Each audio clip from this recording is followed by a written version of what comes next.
अस्सलामुअलैकुम। कुर्बान टीवी में आपको खुश आमदीद। दोस्तों, अगर आप WWE से थोड़ा बहुत भी वाकिफ़ हैं तो यकीनन आप रोमन रेंज को तो लाजमी जानते होंगे, क्योंकि रोमन रेंज WWE के उन सुपरस्टार्स में से एक हैं जो शोहरत की बुलंदियों को छू चुके हैं और नौजवानों में सबसे ज़्यादा मकबूल और पसंद किए जाने वाले रेसलर माने जाते हैं।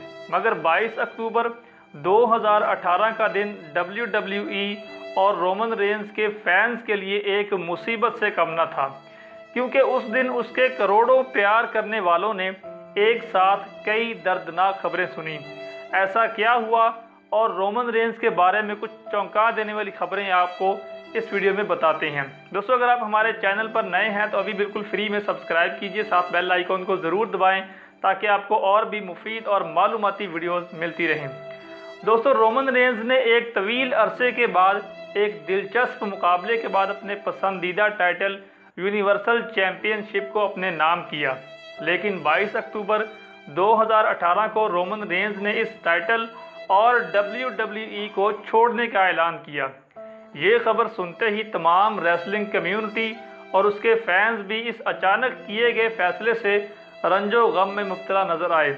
22 अक्टूबर 2018 को रोमन रेंज ने बिगी आंखों के साथ अपने यूनिवर्सल चैम्पियनशिप का टाइटल छोड़ दिया। उसकी वजाहत में रोमन रेंज ने रिंग के अंदर आकर कहा कि मुझे लगता है कि अब मुझे आप सबसे माफ़ी मांगनी चाहिए। पिछले 4 साल से मुझे यही लगता था कि मैं हमेशा एक फाइटिंग चैम्पियन रहूँगा और रिंग में फ़ाइट करके आप सबकी एंटरटेनमेंट बरकरार रखूँगा और WWE का हमेशा हिस्सा रहूँगा। मगर ये सब सच नहीं है। असल सच तो ये है कि मैं पिछले 11 साल से ल्यूकीमिया के साथ जी रहा हूँ। मुझे ये लगता था कि ये बीमारी मुझे परेशान नहीं करेगी, मगर बदकिस्मती से ये बीमारी मेरे जिस्म में दोबारा लौट चुकी है। इसलिए मैं अब किसी सूरत में एक फाइटिंग चैम्पियन नहीं रह सकता। इसी वजह से अब मुझे चैम्पियनशिप से भी दस्तबरदार होना पड़ेगा। मज़ीद बताया कि जब मैं 22 साल का था तभी मुझे इस जानलेवा बीमारी का एहसास हो गया था। वो वक्त मेरे लिए बहुत मुश्किल था, क्योंकि उस वक्त ना मेरे पास कोई नौकरी थी और ना ही रहने के लिए मकान था, और मेरी बीवी भी उस वक्त हमल से थी। इस आजमाइश में मेरा साथ WWE ने दिया। आप लोगों की वजह से मेरे वो तमाम ख्वाब पूरे हुए जिनके बारे में सिर्फ मैं सोच ही सकता था। आप मुझे पसंद करते हैं या नापसंद करते हैं, ये बात मेरे लिए मैंने नहीं रखती। मेरे लिए इतना ही काफ़ी है कि आप मुझे रिएक्शन देते हैं।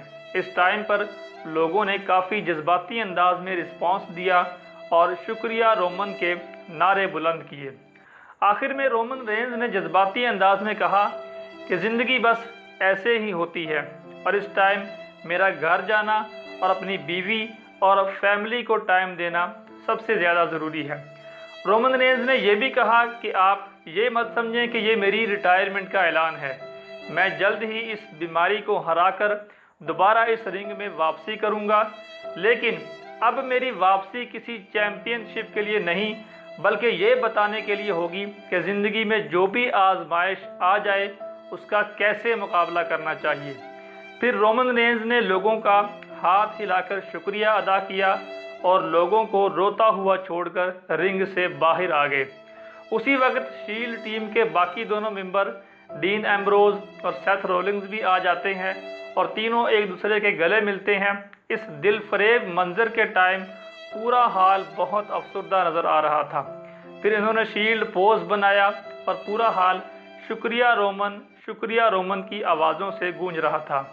दोस्तों, अब आपको बताते हैं कि इस बीमारी के बारे में जिसने रोमन रेंज को अपने टाइटल, WWE और अपने पैशन को छोड़ने पर मजबूर कर दिया। दोस्तों, रोमन रेंज को ल्यूकीमिया का मर्ज लाहिक है। ल्यूकीमिया असल में ब्लड कैंसर को कहते हैं। रोमन रेंज ब्लड कैंसर का शिकार हो चुके हैं। अब इसके इलाज के लिए गैर मुअय्यना मुद्दत तक WWE को छोड़ना पड़ रहा है। अब देखना यह है कि वो कब वापस आते हैं या कभी वापस आते भी हैं या नहीं, क्योंकि उनकी ज़िंदगी अब संगीन खतरे में है। दोस्तों, ये वीडियो आपको कैसा लगा? लाइक, कमेंट और शेयर करके ज़रूर बताइएगा। अगर आपने अभी तक हमारे चैनल को सब्सक्राइब नहीं किया तो अभी सब्सक्राइब कर लीजिए, साथ बेल आइकन को दबा लीजिए ताकि आपको नेक्स्ट आने वाली वीडियोज़ का नोटिफिकेशन भी मिलता रहे।